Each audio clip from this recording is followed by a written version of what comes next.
Hello, and welcome to the second episode of the Coach What Matters podcast, where we aim to bring you insightful discussions on the latest trends, strategies, and challenges in the world of business. I'm your host, Amber Cash, and today's topic that we're diving into is why are we in business? To make money. I mean, that's why we all get into business, right? But at times we can overemphasize profit as the core metric of our business success with significant consequences. And there is no one better to help me explore this topic today than our founder, Cesar Flores. And just in case this is the first time that you're joining us, Cesar has over 20 years of experience with executive coaching and leadership across diverse industries. So, hey, welcome, Cesar. Thank you. I'm really excited about this topic. It kind of reminds me of a football coach that is famous for his quote that said, "You play to win the game." That's why we're here, right? Cesar, you are so right. So let's just dive in. Let's get started with the elephant in the room. Investors and boards often prioritize revenue targets as the main metric of success, right? Pushing for that elusive hockey stick growth. But how has this mindset impacted businesses you've observed? Yeah, and before I get into that, let's take a little step back because we don't start off that way, right? Everyone starts with a solution, an idea, or a product. And as you start to talk about it and sell the potential of it, the revenue conversation starts. It starts to dominate every discussion. In my experience, a relentless focus on revenue targets starts to be part of every discussion. And everybody asks for that famous hockey stick model, right? It starts to create a culture of short term thinking. It breeds a chase for revenue at all costs. And everybody around you discusses this, and your mentality starts to change. And you start to make decisions that often is at the expense of long-term sustainable value. Decisions start to be driven by immediate financial returns, not customer needs or employee well-being. It reminds me of a study that I read from McKinsey and Company that they did in 2019 that shows that companies that prioritize short-term financial performance often underperform versus their long-term counterparts. The chase for revenue by companies, in my experience, leads to a pattern of rush product launches, a compromised customer service, in a win at all costs toxic environment. And that solution, that idea that first started this, gets lost into the back. That's interesting about the McKinsey study. I know that we've seen this in extreme examples in our current history where companies want to, as you say, win at all costs and are willing to entertain maybe some questionable ethics to do so, things like that, and those are in the extreme examples. I wanted to know, can you talk about how does this revenue centric approach affect decision making? Let's start at the executive level. Yeah, and it's interesting because it even starts in different types of companies, right? So if you are at a startup and you're a founder, you tend to start to narrow your focus on what's needed for the next round of funding. But even with mature companies, in my experience, it creates tunnel vision.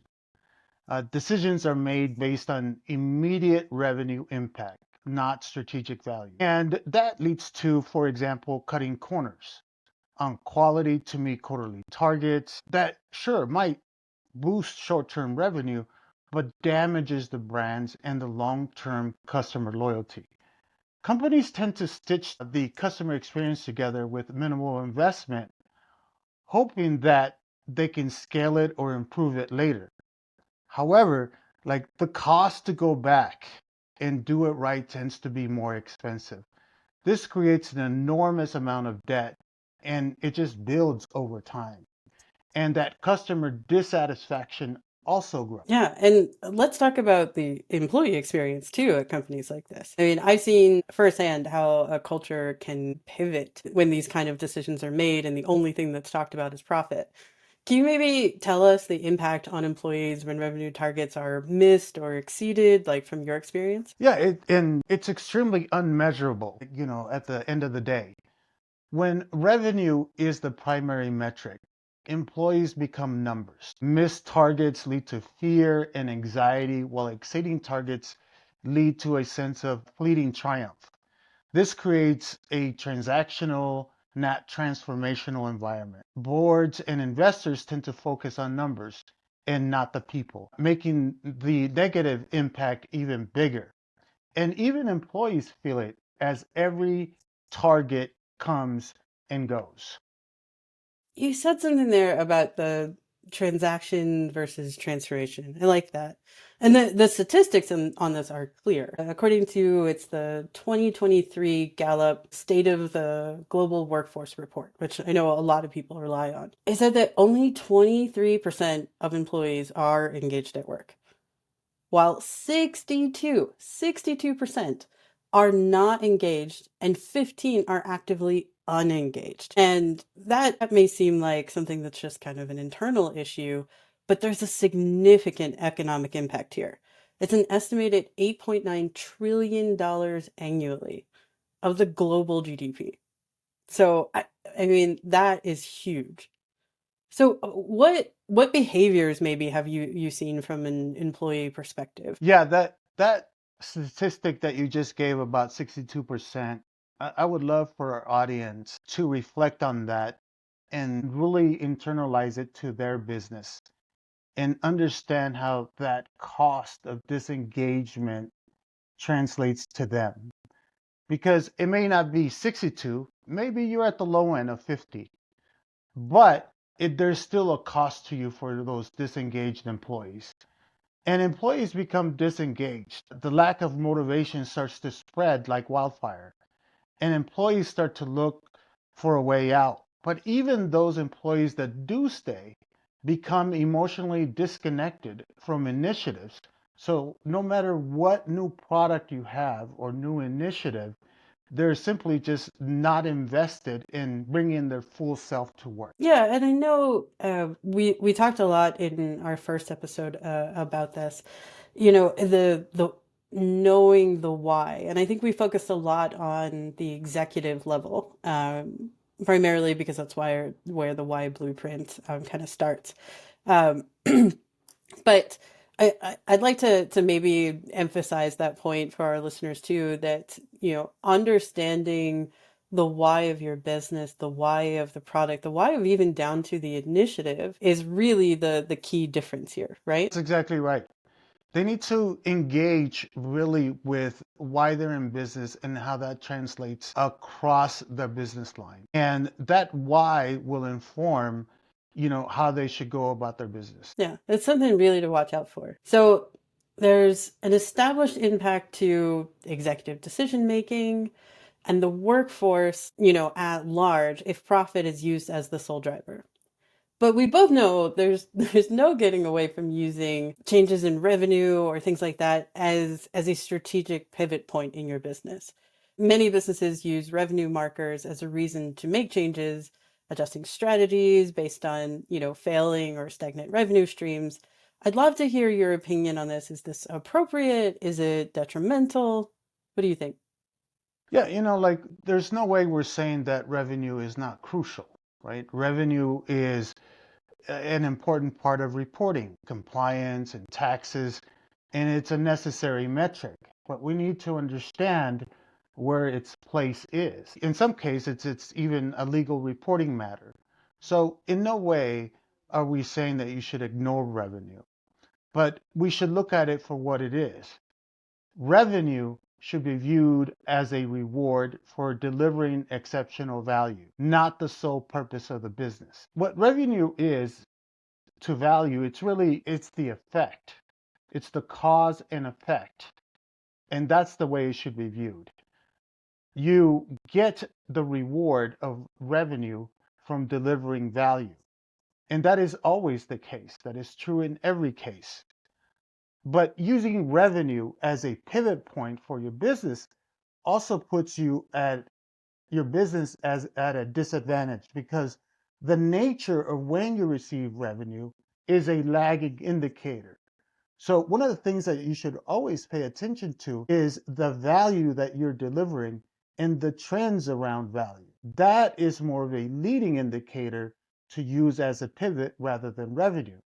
Revenue is important when it is used properly and it is used and understood within your company that it is a consequence for delivering value. Nice. So if I'm understanding, what you're saying is that if revenue dips, you can use that as a trigger, but we would typically kind of classify that as kind of a knee-jerk reaction. That's exactly right. These tend to be a gamble to see what works. Businesses that do well investigate why value delivery might be lacking, and they do it as early as possible. For example, when I was consulting for an auto company, I discovered firsthand how much research they do on their ideal customer. They start to know everything about them, not only their income, but also their habits, what they like to do, and they shape the product around this ideal customer. Yeah, I mean, this gives them an advantage to produce cars that people want to buy. I find a lot of them nowadays that, really, especially with their marketing campaigns, they're trying to promote community and things like that. And in return, they're learning invaluable information about their customer base. Yeah, that's exactly right. And the more you know about your customer and the more that you can understand their motivation, the more that you can drive value to that customer. And that is really the key for any product, is to deliver not only the expectation, but also over deliver on the service around that expectation. So why do you think they miss the mark sometimes? Well, let's go back to the auto manufacturer example, right? So put aside anything related to quality that comes in building a car. Let's say they do all the research that they need to do and they go right into it. The disadvantage that, for example, an auto company has is the amount of investment required to produce a car. There is a point of no return when they have invested a lot into it. They have done the research, they have made commitments to their investors, dealers, but also into the amount of equipment required to invest in making a car. And that tends to be a lot of money. When you're talking about assembly equipment and changes that come from it and establishing brand new operations in order to deliver a car, it takes a lot. So they really reach a point of no return. So in your opinion, what is the right balance then? Yeah, this is very interesting, right? And it's key for every business. And it's different for every business and for every different solution product that you're trying to roll out. The trick is to learn as much as you can about your ideal customer as early as possible and invest enough to validate what you have learned, but not enough that you can't pivot or back out. In the case of the auto manufacturer, you could have designers and engineers looking at original concepts to reduce the delivery risk. Bringing these different folks together and looking at how the car can build will reduce that risk moving forward. The combination of enough investment, mitigating risk, and having established key points is the balance you want to have. Yeah. So what I'm hearing is that we want to align all of the business capabilities to customer value as early as possible, right? So how does a business shift to delivering value over chasing revenue? Yeah, of course, it starts with aligning all your units of the business to your why. And it starts at the top with executive leadership, your foundational reason for being. What is the value that the business wants to deliver as a whole? Understand your ideal customers as much as possible. What are their needs? What are their desires? What are their pain points? What do they like to do? Then define your value proposition as the willingness to pay for your customer.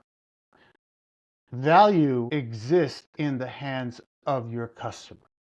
This is the part that we often misunderstand, that the customer is the only one that can realize the value that you're delivering. When a business aligns their fundamental reason for being with the value they deliver to their customer, it becomes the beginning of a self-fulfilling ecosystem. To realize the full potential of a long-term growth for a business, they need to structure their business around this why. The structure within the business provides this alignment moment. From their executive leadership to how each division connects to how each team operates, they should stay aligned into this fulfilling ecosystem and understand their contribution to that ecosystem. Thanks for building on that concept. What I'm hearing is that in best case, business rewards like revenue, for example, are the result of a value-based system. And that system, the structure, leadership, departments, individual contributors, processes even, are motivated and incentivized by a pursuit of the business why. One, I think, important structure to mention in the system are the feedback loops, though. I know we haven't talked about that yet. And I think feedback loops, they're designed to bring visibility to the value that has been delivered. Yeah, that's exactly right. And this is difficult for businesses. In my experience, leaders don't think too hard about value and the value that they're delivering to customers.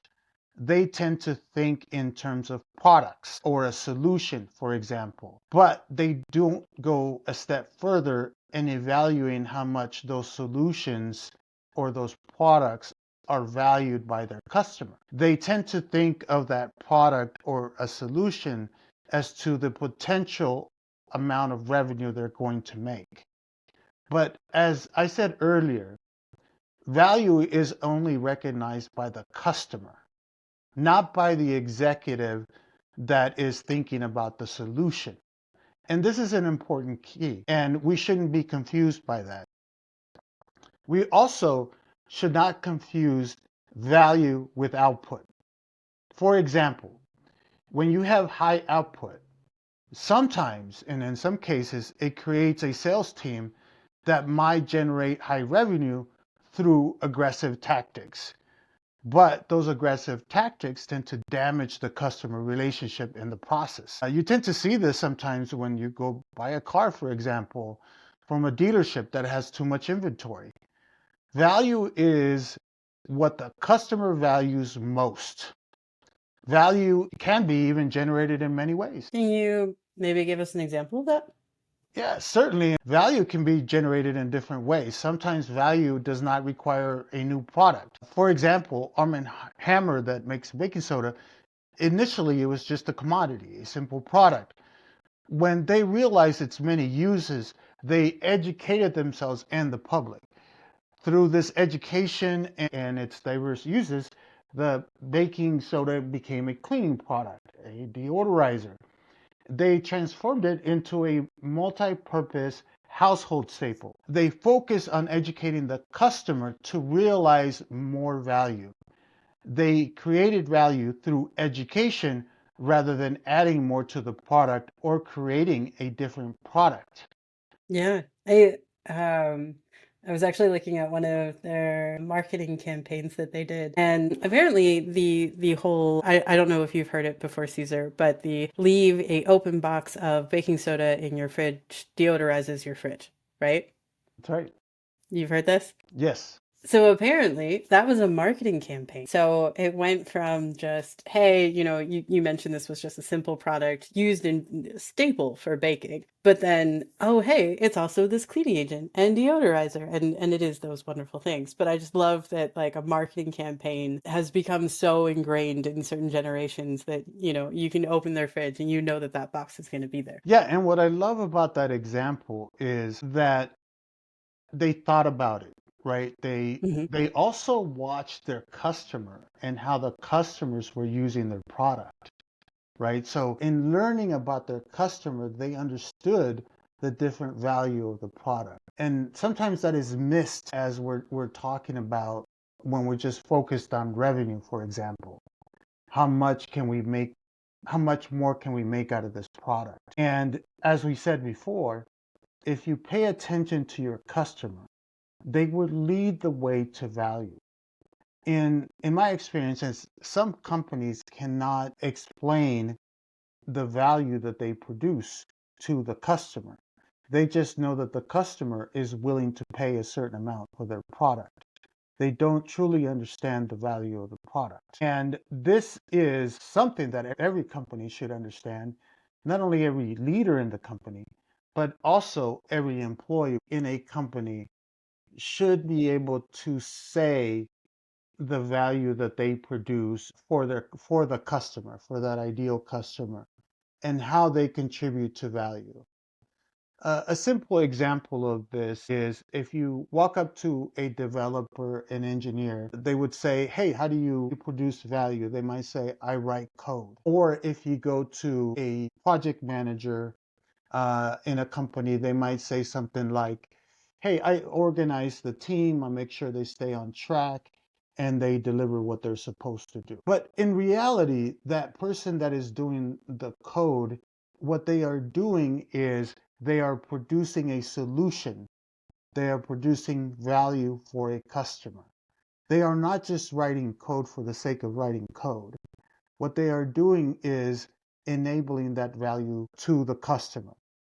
In the case of the project manager, as the example, when they think of their jobs as just keeping things on schedule and on track, it shifts the focus. But if you were to tell them that their job is to enable faster value delivery, that changes the concept and it changes the way that they do their job. And it's not longer about a specific set of things that they have to do on a daily basis.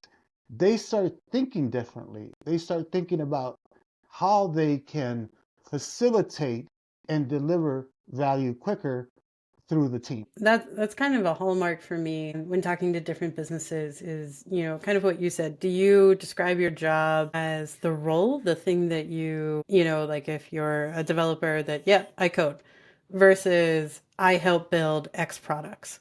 Like that is a very, very different mindset. And I think a different level of engagement to kind of bring it back to what we were talking about earlier about that kind of disengagement. If your only metric is we need to make 1 million this quarter and not, this is the value and service that we're providing to our customers, you're going to have that different mindset and focus. Yeah, that's exactly right.